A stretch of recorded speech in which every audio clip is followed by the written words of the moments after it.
వయసు అంటారు. ఆడపిల్లకి వయసులో ఏంటమ్మా? ఆ మనసులో కూడా పని లేదా అంటే అంటే ఏంటి నీ ఉద్దేశం? చెప్పే అంత ఎట్లాంటి కాదు కానీ నాకు ఇప్పుడే తెలియవుతున్నాను. ఇప్పుడే 10వ తరగతి పాస్ అయ్యాను. నాకు ఇక్కడ చాలా చదవాలని ఉంది. ఆకాశంలో వెళ్ళించకుండా కొద్ది నేల మీద నిలబడి మన పరిస్థితి అర్థం చేసుకుంటే మంచిది. నీకు ఇల్లు జోడు బాగుంటుంది, నాకు నచ్చాడు అంతే.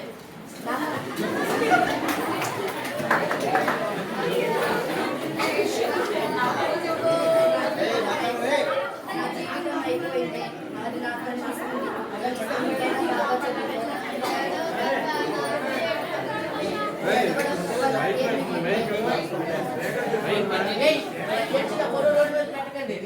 మూడు ముళ్ళు వేసిన బొర్రు నిలబెట్టు. ఏంటి ఏడుస్తున్నారా? నా సంగతి తెలుసుగా.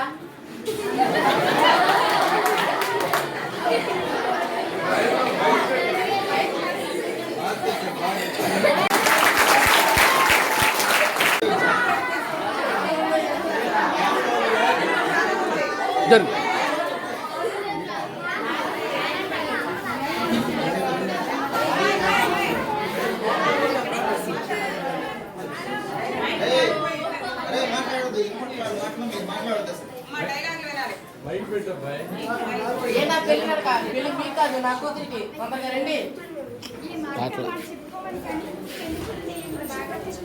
అవునే మీ ముందే పెళ్లి చేస్తున్నారు. ఎక్కడ కనపడదు. ఎప్పుడు పెళ్లి కూతురు పెళ్లి కట్టు సిగ్గులేదు సరి. అవునే తిరగండి అమ్మాయి. సరే పదండి.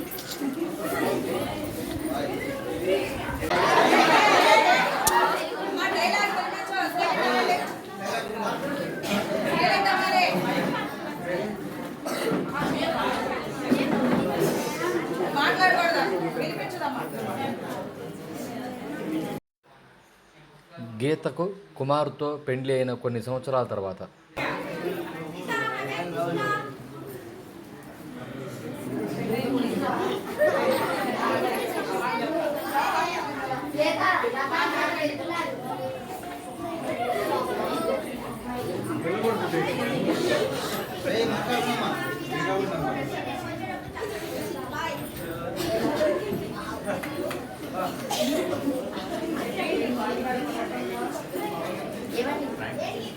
కాలేజీలో అడ్మిషన్స్ కనుక్కుంటానన్నారు. చాలా రోజులు నేను అడుగుతున్నానండి. సరే ఇప్పుడు చదివే అంటే అయినా పిచ్చేయండి నీకు. చదివి ఎవరిని ఉద్ధరిద్దామని జాబ్ చేస్తానంటే ఆయనతో పాటు నేను కూడా చదువు అని అంత కాపత్రయపడేదాన్ని పెళ్ళెందుకు చేసుకున్నట్టు. అయినా ఉద్యోగం అంటూ ఆడది రోడ్డెక్కితే కుటుంబం బరువు బజార్కి ఎక్కినట్టే. అర్థమవుతుందో లేదు కాస్త తెలుసుకుంటే గొడవ ఎప్పుడు వెళ్ళు.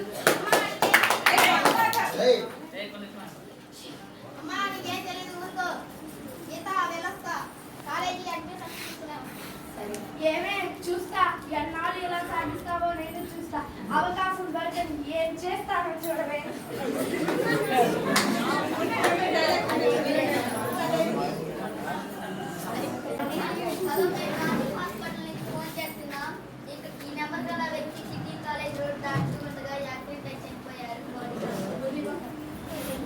అయ్యో అయ్యో ఏమండి ఎంత పని జరిగిపోయింది. ఏమైంది? ఎందుకలా నట్టింట్లో సోకాలు ఇస్తున్నా? ఆయన కాలేజీ రోడ్ దాటుకుండగా యాక్సిడెంట్ అయి చనిపోయాడు సత్య. అయ్యో అయ్యో చదువు అంటూ నా కొడుకుని పొట్టలు పెట్టుకున్నావు కదే. నీ చదువు చచ్చిపోయింది కానీ నువ్వు చచ్చినావు దరిద్రం పోయింది కదే. లేకమ్మా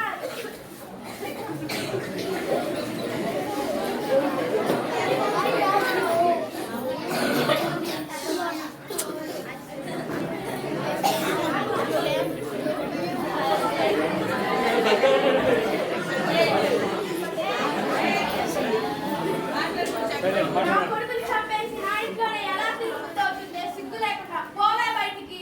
నా కొడుకుని మింగేసిన తిమింగలమే నువ్వు. నా కొడుకుని నిప్పుల్లో కాల్చేసి ఏ పక్క పెట్టుకుని వాడి దగ్గర దీపం వెలిగిస్తున్నావు. పోవే బయటికి. పోయిందే బయటికి.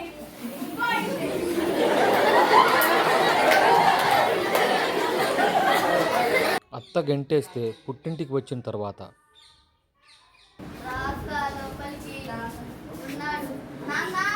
అటు కూర్చోండి అమ్మాయి.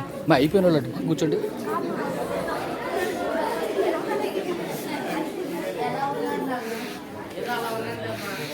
ఎన్నాళ్ళు అయిపోయింది బాధ. నీ మొగుని పోగొట్టుకోవడం నీ దృష్టం, చెల్లెలు పిల్ల అవనిస్తుందా అని భయం. ఈ మధ్య తరగతి తండ్రి ఎలాగ ఆలోచిస్తాడమ్మా? ఇదంతా ఎందుకు నాన్న? అక్క ఈ పరిస్థితిలో ఉంటే నీకు తెలియాలి, మీరేం చిన్నపిల్లలు కాదు కదా, లేకపోతే రేపు నా మీద వేస్తాడు. నాన్న చాలా తెలివిగా మాట్లాడుతున్నాను, సూటిగా మాట్లాడుతున్నాను నువ్వు అనుకుంటున్నాను, కానీ నువ్వు మాట్లాడే మాటలు ఎదుగుతాను నేను బద్దలు చేస్తున్నాను. అటు భర్తని పోగొట్టుకుని ఇటు అత్తారిని గెట్టేయబడి ఈ పిల్లల్ని పెట్టుకుని ఎలా బ్రతకాలని భయపడాల్సింది నేనే నాన్న.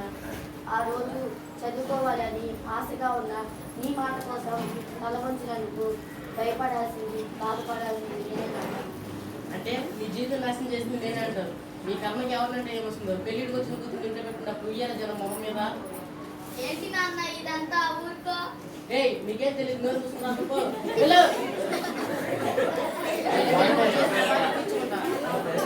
నాన్న నా జీవితం ఎలా కనీసం దాన్నైనా చదువుకొని దండం పెట్టాను. నీతో నీతులు చెప్పించిన స్థితిలో నేను లేను. దాని పెళ్లి కూడా నిర్ణయం చేసుకున్నాను. నాన్న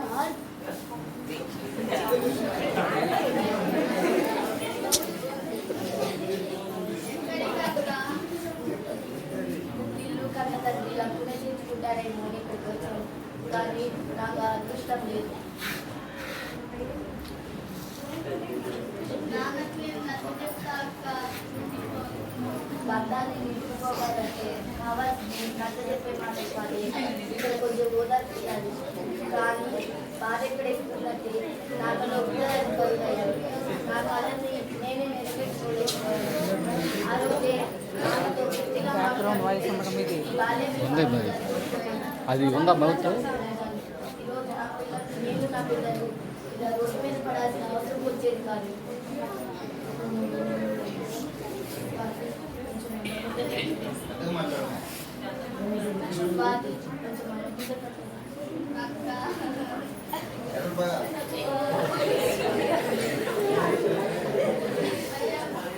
అయ్యో వెరీ సారీ అక్క.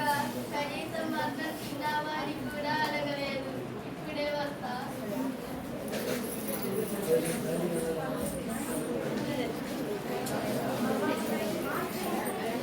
అన్నం కొంచెమే ఉందక్క. పిల్లలకి తినిపించు. ఇప్పుడే బజార్కు వెళ్ళి సరుకు తెచ్చి వంట చేస్తా. వెళ్ళొస్తా.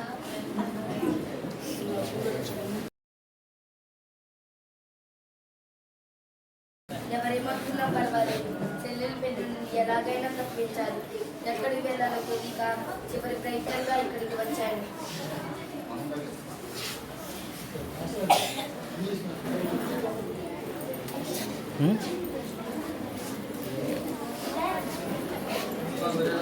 ఫోటో రాట్లా.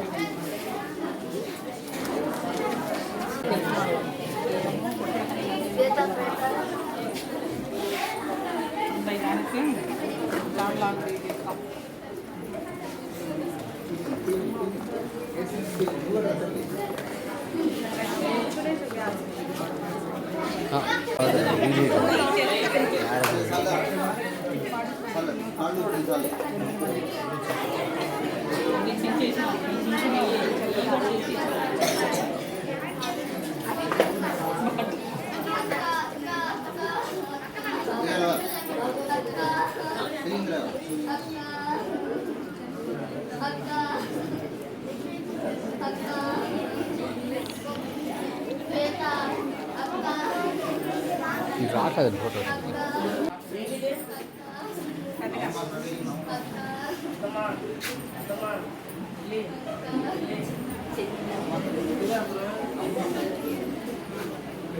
ఇప్పుడు ఎందుకు నాన్న ఏడుస్తావు? ఇప్పుడు నువ్వు సంతోషపడాలి. దాని బాధ నీకు ఇక లేదు. అది ఇప్పుడు చావలేదు నాన్న. చదవద్దు, పెళ్లి చేసుకో అన్నప్పుడే తన మనసు మానసికంగా చచ్చిపోయింది నాన్న. బిడ్డ ఒంటరితనంగా నీ ఇంటికి వస్తే నువ్వన్న మాటలకి అది రెండోసారి గుండె పగిలి చచ్చిపోయింది నాన్న. కనీసం అది అనుకున్నట్లు చదువుకొనిచ్చినట్లయితే తన జీవితం ఒడిదుడుకుల పాలైన స్థితిలో ఆ చదువు దానికి అండగా నిలిచేది.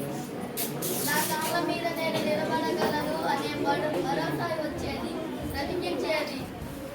ఏ దారి లేదన్నప్పుడు గోదావరి దిక్కన్నప్పుడు అక్క గోదావరి నాన్న.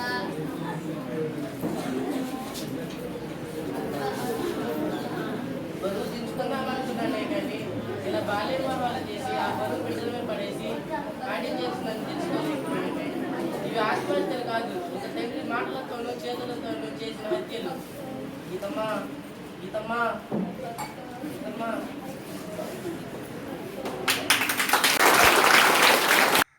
ఆడపిల్లలు చదువుకోవాలని ఆశలను చెరిపేసి వారి శరీరాన్ని, శక్తి సామర్థ్యాలను నిర్వీర్యం చేసి చివరికి వారి జీవితాలను కబళించి బలిపశువుగా మార్చే ఆచారం బాల్య వివాహం.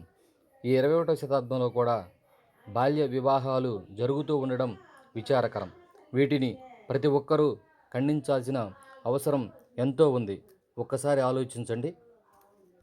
Like, share and subscribe our channel. బాల్య వివాహాల మీద మీ ఒపీనియన్ ఏంటో కమెంట్ బాక్స్లో కమెంట్ చేయండి.